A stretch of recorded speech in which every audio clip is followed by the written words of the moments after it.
जानकारी मिलती है। हम जब 2006 में नॉर्थन मिडिल स्कूल में मेरा पदास्थापना हुआ तो मैं यही सोच के गई थी कि मुझे जिस कार्य के लिए चयन हुआ है, मैं एक शिक्षिका बनी हूँ, तो मेरा जो भी मैं जीवन काल में मेरे माता पिता से मेरे गुरु से जो भी मैंने लिया उसको मैं अपने बच्चों में बांटूं और प्रत्येक दिन मैं कुछ न कुछ नया करने की कोशिश करती हूँ और हर हमेशा यही मेरा उद्देश्य रहता है कि मैं मेरे बच्चे हैं, वो शहर के बच्चे हों चाहे गाँव के बच्चे हों, बच्चे तो बच्चे होते हैं, बच्चे भगवान का रूप होते हैं। बच्चे एक मिट्टी का कच्ची मिट्टी की ढेला के बराबर होते हैं। उसको जिस आकार में ढाला जाएगा उसी आकार में बच्चे आकार को लेंगे। इसलिए सरकार से जब नियम आया कि विद्यालय की सबसे बेस्ट शिक्षिका जो होंगी उनको पहला क्लास में रखा जाए, क्योंकि पहला क्लास विद्यालय का जड़ होता है, बेस होता है। जड़ अगर मजबूत होगा तभी तो फल भी अच्छे होंगे। इसलिए मैं 12 साल पहला और दूसरा इसी क्लास में मैं अपना जीवन दान की हूँ और उस बीच में हमेशा कोशिश करती हूँ तो प्रॉपर रूप से मजबूत हो कि किसी भी क्षेत्र में, वो कला के क्षेत्र में हो या पढ़ाई के क्षेत्र में हो, चाहे छोटे से मंच के रूप में ही परफॉर्मेंस करने का उनको जो मौका मिलता है, उससे जब उनको बड़ा मौका मिलेगा वो लीडर होकर के वो अपनी प्रस्तुति कर सकते हैं। इसलिए मैं अब गवर्नमेंट की तरफ से हर विद्यालय में बाला आर्ट का निर्णय लिया गया, लेकिन मैं 11 में अपने विद्यालय में सुबह मॉर्निंग स्कूल था, अप्रैल माह का समय था और मैं सुबह 6 बजे जाती थी विद्यालय और 4 बजे आती थी। पूरे टाइम स्कूल करने के बाद मैंने अपने पहला क्लास को बाला आर्ट के रूप में अपने हाथ से मैं बनाई, अपने लगन से बनाई और इसके बाद हमेशा मेरा रहता है, हर दिन आज भी रहता है कि मैं प्रत्येक दिन कुछ बच्चों को नया कुछ करती हूँ, नया कुछ सिखाऊं, क्योंकि ये 60 साल ही तो मेरा मौका है जो मैं बच्चों को दे सकती हूँ। इस 60 साल में अगर मैं अपना काम को चोरी करूंगी तो मेरे बहुत बच्चे बहुत कुछ सीखने से वंचित रह जाएंगे। इसलिए मैं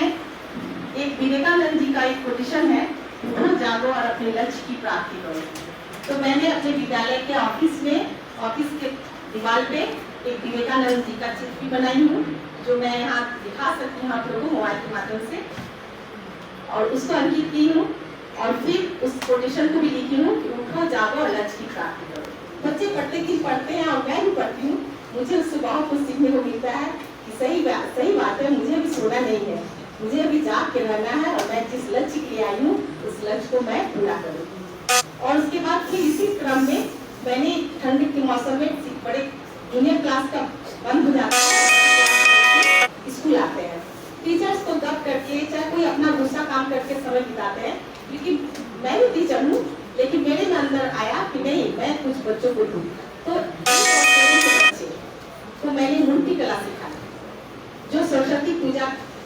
के काम में आया। मैं सरस्वती माता का मूर्ति बनाई और बच्चे मुझे मदद किए। आज उस 6-7 बच्चे जिसने मुझे मदद किया था उसमें से 2 बच्चे अभी रोजगार कर रहे हैं मूर्ति कला के द्वारा।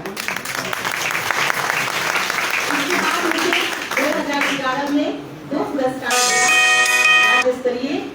जो मुझे एक TLM एडिशन में 38 जिला में टॉप आने का मौका मिला पश्चिम चंपारण को, जो मैं वहाँ प्रस्तुत की और उसे और सबसे आंचलिक चलता था, उसमें बेस्ट टीचर का अवार्ड मुझे पश्चिम चंपारण के तरफ से मुझे लिया गया था, चयनित किया गया था, मुझे स्तरीय पुरस्कार मिला। फिर इधर FLM किट में FLM प्रशिक्षण जो हो रहा था 6 दिन का, उसमें मुझे मेरे हस्बैंड अभी बहुत अस्वस्थ है, मैं बहुत मजबूर थी, लेकिन तो भी मुझे वहाँ सीतामढ़ी के पास शिवहर जिला में मुझे भेजा गया और मैं वहाँ 6 दिन का प्रशिक्षण जो लगन से मैंने किया उसमें बहुत कुछ सीखने को मिला। बहुत अच्छे प्रशिक्षण थे हमारे,